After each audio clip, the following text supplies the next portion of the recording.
So now, ladies and gentlemen, live and in colour, it's Mr. Wayne Lovejuice.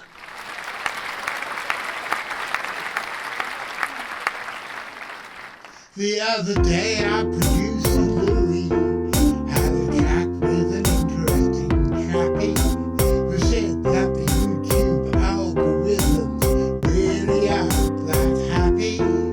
If a channel only broadcasts once a week, so we decided we could text ya whenever we've got a piece of news in our new book on the track extra.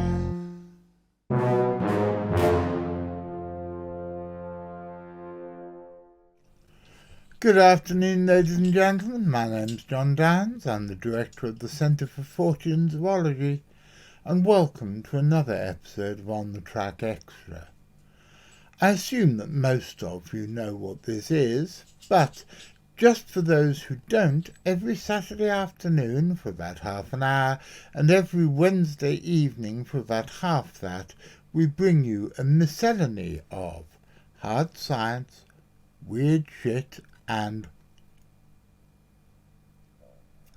surreality.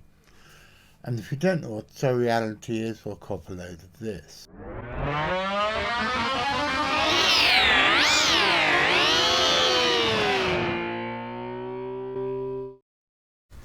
One of the things that my old friend Richard Freeman and I have most in common is the fact we're both book freaks.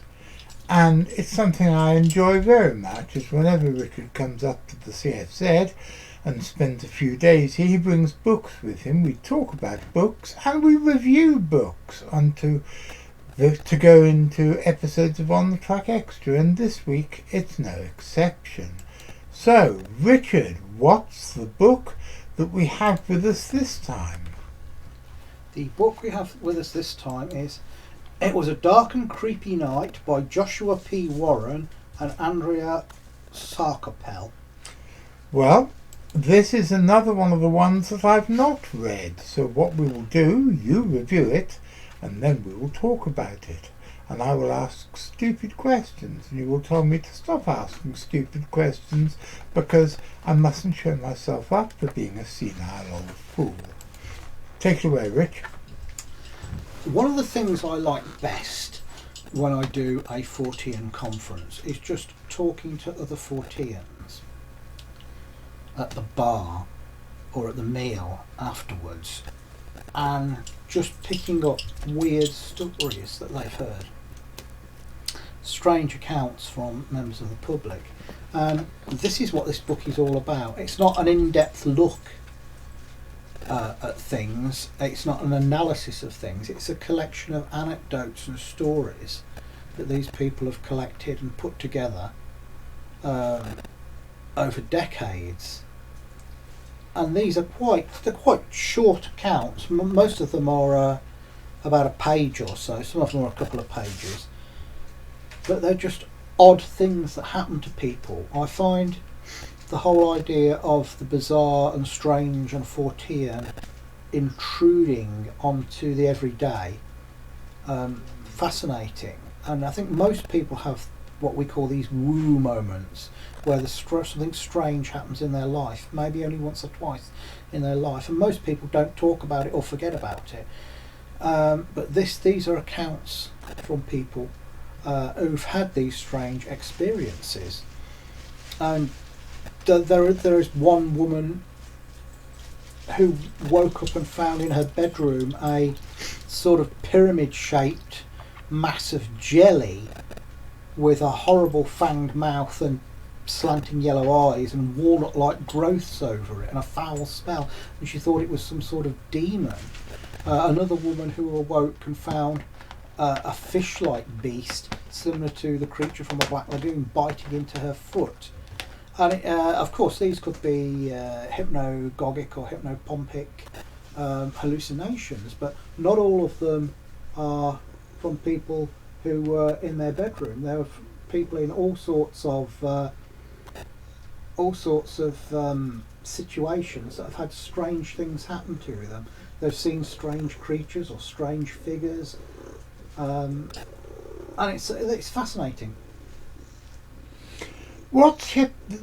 I know vaguely what hypnagogic is, but explain hypnagogic and hypnopompic, and what's the difference between them? One is when you're waking up, and one is when you're falling to sleep, when your mind is in the no man's land between sleep and sleeping and being awake. So it's in some ways it's similar to the old hag syndrome, sleep paralysis, because when you dream, to stop you acting out your dreams, your brain paralyzes your body, so it can feel when your mind wakes up but your body doesn't. It feels like you're being held down by something. This has happened to me several times during my life, but it's a similar sort of a thing, but unless you see hallucinations as well. That's not to say that everything in this book is a hallucination, because in a lot of the accounts the people were driving or walking along or perfectly awake at the time. Don't I remember you telling me once that you'd had a vision like this when you were going to sleep and you saw a bright pink alien? Yes, that was when I was about 17, and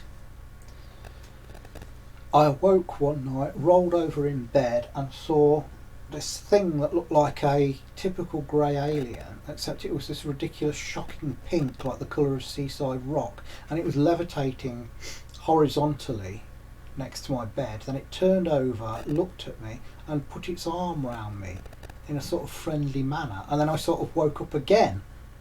So it was like a dream within a dream. By the way, here, ladies and gentlemen, I think I should point out that unlike me and Graham, Richard has never experimented with psychedelic drugs.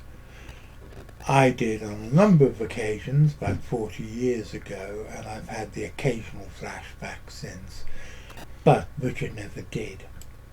So, Richard, with that book, what's the weirdest thing in there? Oh, I think it's this. I chose that one deliberately. The pyramid of translucent, foul-smelling jelly with the hideous face in the middle of it. That really is peculiar. I've never heard of anything like that. What sort of percentage of the stories in the book do you think is of things that have an objective reality rather than a trick of the mind? That would be impossible to say. I couldn't tell you. But it is rather good that these things happen. Mm. And in a ever more peculiar and unpleasant world, it is nice that there are still things that we can't explain. Thank you very much for that, Richard, my dear boy. That's yet another book I'm going to have to buy and put onto the teetering pile of books that exists by the side of my bed and by the side of this armchair. We'll be back next Saturday with another episode of On Track. So until then, are you ready, McQuinnan? Be seeing you.